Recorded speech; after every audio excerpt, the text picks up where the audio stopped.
It's another edition of Time About the Movies, and today we're taking a look at the three movies of November 2nd, 2007. Today we've got Ridley Scott's latest film with Denzel Washington and Russell Crowe reuniting for the first time since Virtuosity. Jerry Seinfeld stars in a movie where he plays a bee, and John Cusack has a movie where he has to take care of a child that may or may not be from another planet. I don't remember this last movie that we have here, but let's get right to it. And of course, this is only a couple of days after Halloween, which means the holiday movie season is upon us. All these big blockbuster family movies that everyone's going out to see. And the first film that we have here clearly is a movie that's perfectly tailored for all those families to go out, take the kids out of their costumes from Halloween, and into the movie theater to go see this first film. That Uncle Frank? I want to be you. My investigation indicates that Frank Lucas is above the mafia. Whose house is that, Frank? That is your house, Mama. Bribery, extortion, murder. You're gonna need more than that. This is my home, my country. I ain't going nowhere. American Gangster. It all starts November. That's right, come on kids, let's grab the Halloween candy, sneak it into the theater, and watch American Gangster, the perfect family film to start the holiday season. Of course, I am totally kidding on all those levels, but yes, American Gangster is the first film that we have here, and as you can see, it's Denzel Washington and Ridley Scott working together for the first time since Virtuosity. Their careers have definitely been very different since that movie came out. Denzel Washington has now 2 Academy Awards instead of just 1. Russell Crowe has won as well, and has gone way from where he was in Virtuosity to now becoming the distinctive actor that he is nowadays, except also for the fact that he's also kind of a psychotic nut job at times too. But in this film, you have a story that's based on the story of it's based on the criminal career of Frank Lucas, who's played by Washington, and he smuggles heroin into the United States on American service planes returning from the Vietnam War before being detained by a task force led by Detective Richie Roberts, played by Russell Crowe. In the movie, you also have Josh Brolin, Ted Levine, Chiwetel Ejiofor, Norman Reedus, Ruby Dee, and Cuba Gooding Jr. among the cast in here too. And really, there's not much more you can really add to this film that hasn't already been said about it. It's a great film. It's definitely one of my favorite Ridley Scott movies, and one of my favorite movies of all time. Here you have 2 actors at the top of their game, Denzel Washington and Russell Crowe, giving easily their best performance of the decade, and director Ridley Scott delivering his best directorial effort in years with this movie. And it's a good thing I'm talking about this, because I've been giving Ridley Scott a bad rap in the last year or so, because, yeah, I admit it, a lot of his movies recently have not been that great. In fact, most of them have been downright terrible. I mean, a lot of people like The Last Duel. I didn't like that one. I kind of like House of Gucci. I didn't like Napoleon. I didn't like Gladiator 2. The best thing he's done in the last came out almost 10 years ago, and that was The Martian. Well, actually, this October will be 10 years ago, but yeah, that's 10 years ago for a director who is a well-recognized and well-appreciated director on all levels. I mean, this is the guy that really changed the game for many, many movies. I mean, yeah, I've talked about his great works, the Alien, Warriors, Blade Runner, Black Rain, a lot of his movies that I liked in the past, and yeah, I've been harsh on him the last couple of years, but it's only because I love this guy's work from the past, and it just feels like he's repeating himself so many times, and it's great that I finally get to talk about a movie like this, because it shows that here's a guy that still has a lot of ability to tell an intriguing story here, and this is a really good story to tell here, and it's a very good movie, and it shows what Ridley Scott is capable of doing, and I kind of wish he'd go back to doing stuff like this and The Martian, revitalize the game, do something that's not just repeating the same stuff you've done over and over and over again. And yeah, I mean, Washington and Crowe have had other great performances in the decade. Both were great in Training Day and A Beautiful Mind, which, yeah, they were 2 films that almost could have made the list for the best of the decade. But this movie is still one that I still love going back to. It's a great movie, even at 3 hours long. American Gangster is a very entertaining and enjoyable film with strong supportive performances from the rest of the cast. Great character development, fantastic set pieces. They do a great job of bringing you back to this time period when these guys were doing their jobs and all that. And it's a shame that the film didn't get more award recognition. It only got 2 Oscars, one for art direction and then a supporting actress Oscar for Ruby Dee, who plays Denzel's mother in this. But you could have easily given Washington and Scott and Crow Oscar nominations for this, easily. But it's probably the best movie of its kind since Scarface. And if you have not seen this movie, see this movie. It is definitely one of Ridley Scott's greatest achievements. It's definitely one of Denzel Russell's best performances. It's a great movie. I can't recommend it enough. American Gangster is a great movie. So, yeah, I kind of screwed around with you with saying that this is a great family film, but here's the real family film that came out this weekend, that wonderful, wonderful movie from DreamWorks Animation. Let's take a look at their latest film, B-Movie. Please go. Please go! Fans go. Fans go! Go. Ah! Windshield washers go. Windshield washers go! Tell them to climb back out. Up! Climb up! Help us! Oh my God! Wipers go. Wipers go! I'm having fun! Oh, my leg! Oh, mother! Make it a motorcycle. Make us a rocket ship. Paint it blue. No, All right. Is he dead? Oh, this is a favor! Hey, wait a minute. Ow! Where's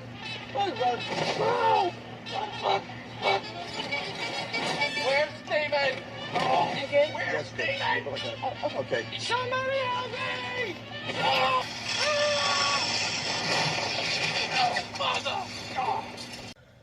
Yeah, see, Disney, we beat you to it. We made a live-action version of our movie that we haven't even made as an animated movie yet. Take that. Actually, I don't know. Actually, that's not really what that is. That is actually part of the brilliant marketing campaign for this movie, but we'll talk about that after I show you the real B-Movie. The creators of Shrek 1B is about to break all the rules.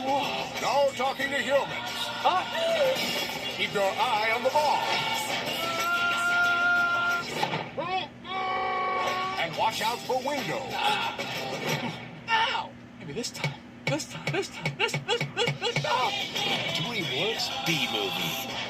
Hi, B. Hi. Rated PG. Starts Friday, November 2nd. Ah, yes, B-Movie. The movie that became the meme, that was literally all over the place over 10 years after its initial release. And yeah, there were a lot of videos coming out about, there was a lot of memeable stuff in this movie that eventually made its way to the internet. And, you know, it made me wonder, was this movie ahead of its time, or was it just a movie that people just meme for the sake of memeing? And, but you saw there with those trailers, with that trailer early on, the teaser for this was very much, you know, a film that was basically an odd teaser, to say the least, where it was basically saying that, you know, this was basically their idea of selling the movie as a live-action film. I mean, you've got cameos by Chris Rock, Eddie Izzard, Steven Spielberg, a pre-crazy Zachary Levi, But yeah, what a lot of people don't remember about B-Movie is that it's the first major scripted project from Jerry Seinfeld since Seinfeld had ended 9 years prior. And granted, he had made guest spots on shows like Mad About You, Dilbert, Curb Your Enthusiasm, but unlike his Seinfeld co-stars, he never did any starring TV or movie projects except for, you know, stand-up specials and then the documentary Comedian, which we've talked about before. So this was a pretty big deal for Seinfeld to come back, and he made people make sure that they knew he was coming back, and boy did he ever, because Seinfeld was, of course, on NBC. NBC helped to generate the buzz, no pun intended, on this movie, including 30 Rock doing an episode where basically Jerry Seinfeld was, you know, Dak Donaghy, played by Alec Baldwin, in there, had this idea to have Jerry Seinfeld plastered into all the NBC shows. So you see him in, you know, Law & Order Special Victims Unit, you see him in Heroes, you see him in Deal or No Deal, and then Jerry Seinfeld had to come in and tell him to stop doing that. And, you know, it's a great episode. It's definitely one of the funnier episodes they've done. But on top of that, you know, there's a NBC had these B-movie TV juniors, if you will. They were basically little comedy shorts in which Seinfeld would have these little 3-minute segments that would air in the middle of the NBC Thursday lineup. I mean, they were really promoting this movie big time. I mean, it may have not led to it becoming a massive hit.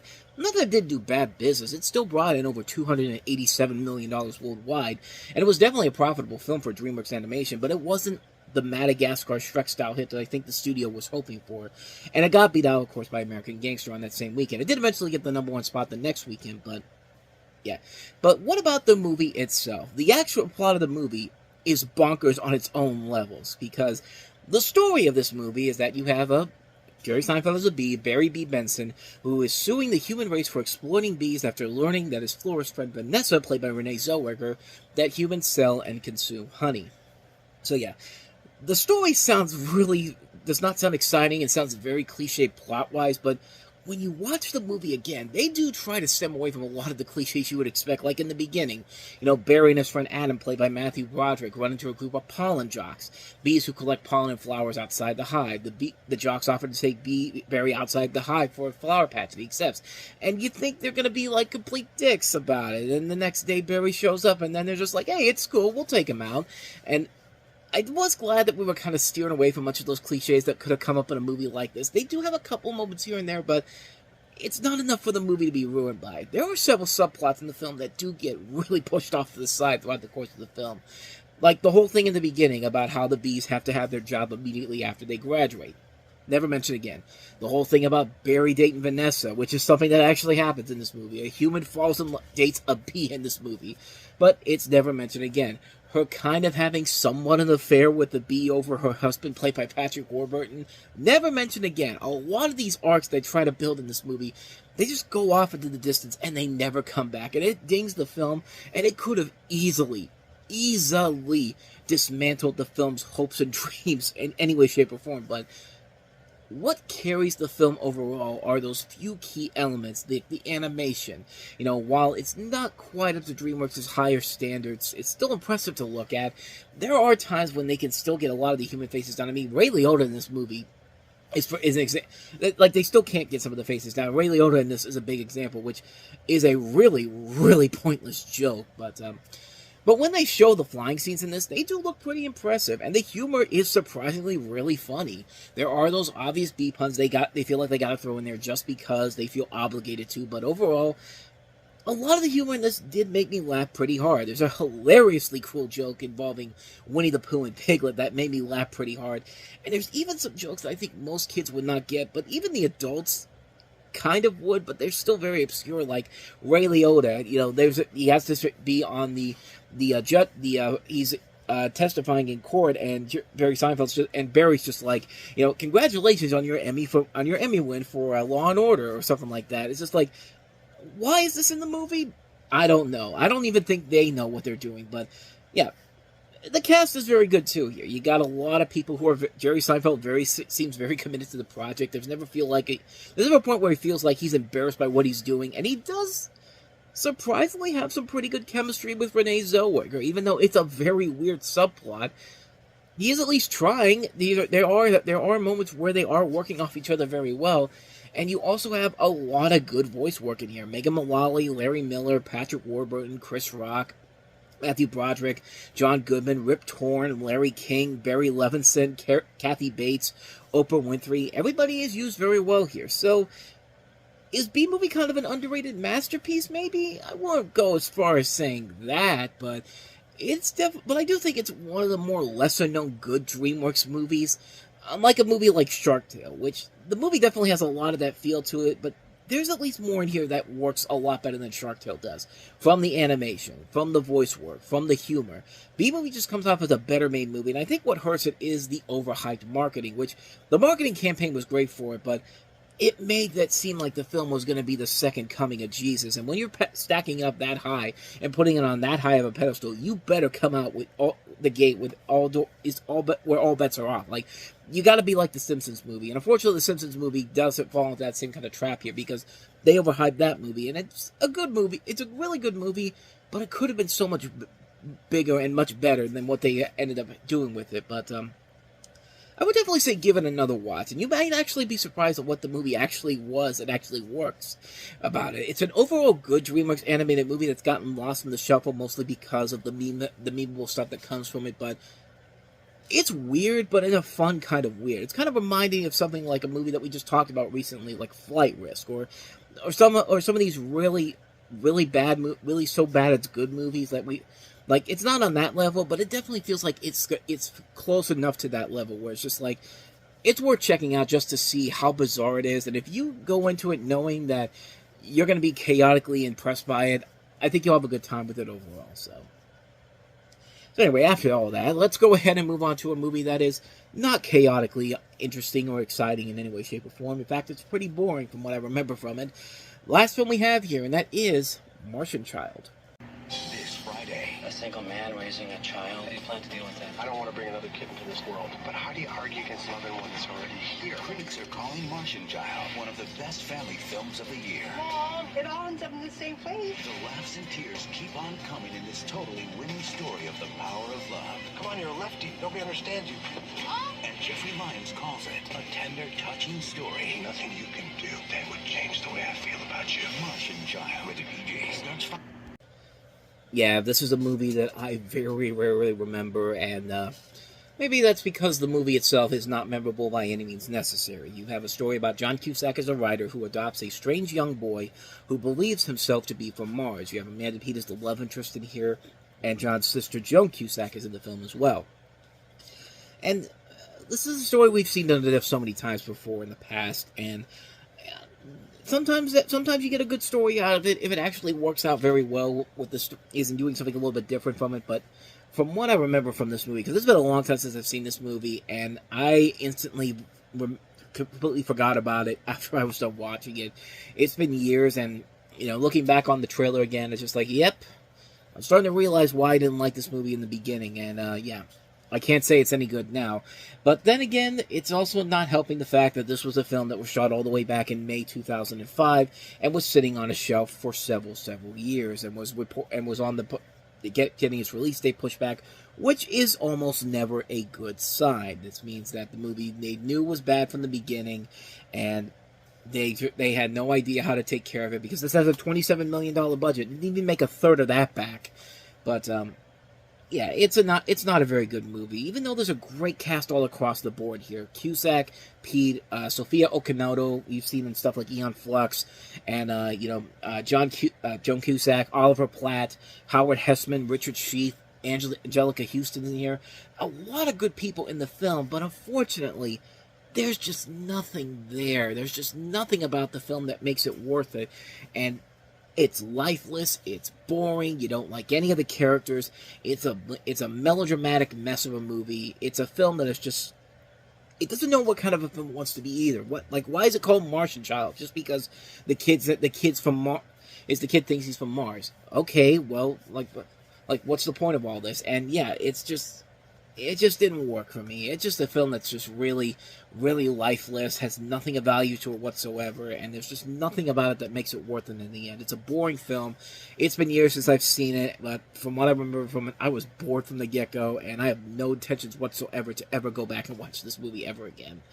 So yeah, you could skip Martian Child.